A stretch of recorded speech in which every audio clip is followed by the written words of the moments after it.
Hey guys, Mark Sasser, Fresno, California, reaching out to old man strength community. Um, Wanted to just kind of put this out there to maybe inspire somebody or let you know that it's just not everything our doctors tell us is not always what we have to live with. So I'm a 48-year-old Jiu-Jitsu purple belt, two-time world champion at IBJJF, judo black belt, and I started doing jiu-jitsu at the age of 45 after being diagnosed at 42 years old with early onset Parkinson's. And I had been a competitive cyclist for many, many years. And as an adult and into the master scene, I had won a U.S. national championship, several state championships, um, some really big events, and was a really, really strong 150-pound dude. And with my diagnosis, they told me that I needed to find something sedentary to do. I was having a lot of problems with my hands, specifically my right hand. I wasn't able to control the shifter or the brake lever very well. And it was dangerous to be trying to race a bicycle and not have control over it. And so they told me I needed to find something to do that I couldn't hurt myself, was what my doctor told me to do. And he quite frankly told me that my days of competition were over. I wasn't going to compete anymore. So I took that and got really depressed for a couple of years. Drank a lot and didn't really do anything. And then I met my coach by chance.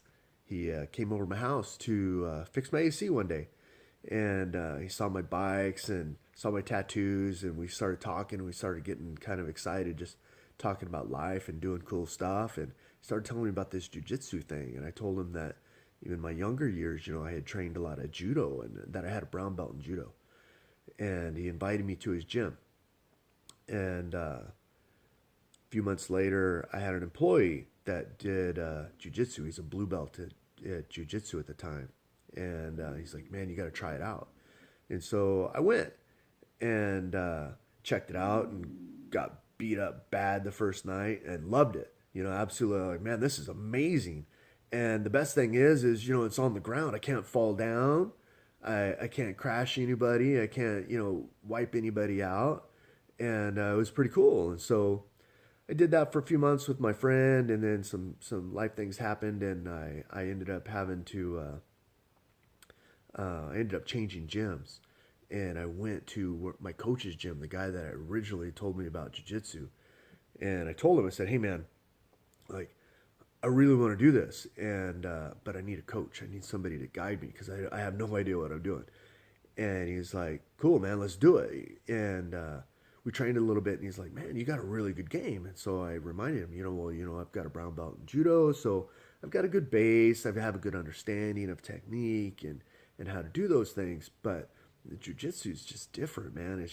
It's like judo, nuwaza on crack. It's so much more dynamic, and there's a lot more going on. And judo, we would fight to finish it, go to finish fights as quickly as possible with ippon, and then once on in jiu-jitsu, once you're on the ground, then it's a whole different game. And so we'd play around, and he was teaching me, and he's like, man, you have what it takes to be a world champion. I want you to go to the world championships as a white belt.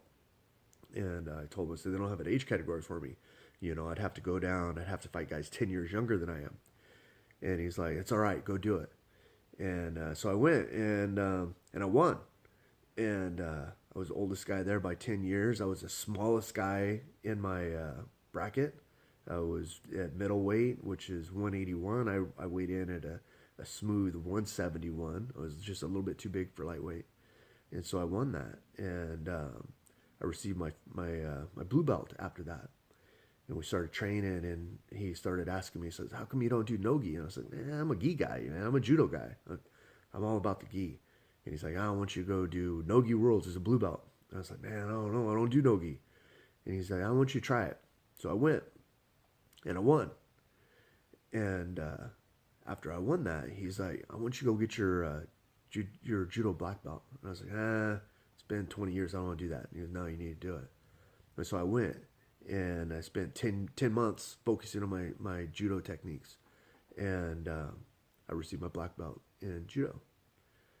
Shortly after that, I had a doctor's appointment. I went to my doctor, same doctor that diagnosed me with Parkinson's, and I told him that story, and he looked at me and he goes, I don't believe it. I'm like, well, you're my doctor. You have to believe it.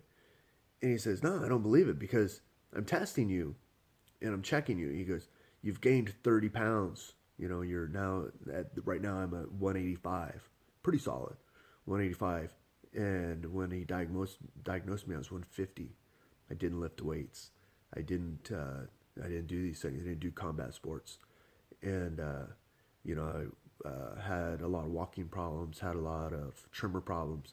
I have a little bit of a tremor problem right now with the hand that's holding this camera. But he went back, and at the time, at 42, he diagnosed me, and he said that I was a stage 3 Parkinson's patient.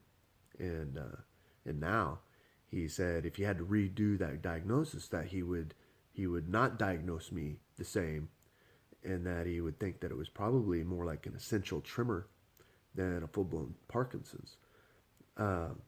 We know that that's not necessarily true based off of the combination of my symptoms, but through lifting weights, becoming more fit, having a healthy diet, a lot of jiu-jitsu, I've pretty much reversed a lot of my symptoms and reduced them to the point that they're non-existent or non-problematic. And so I know there's guys out there that have PD or MS or other issues, and don't let what your doctors tell you define who you're going to be, because doctors are looking at a snapshot of you, they're not looking at you. So you got to be the man looking in the mirror and tell you what you're going to be and who you're going to be and how you're going to live. And so just take that, man, and run with it, and be an old man with something to live for, and be a dude that goes out there and picks a goal and gets it. And don't let them tell you you can't. Don't tell you you can't be competitive, that you can't have fun, that you can't be strong, because you can.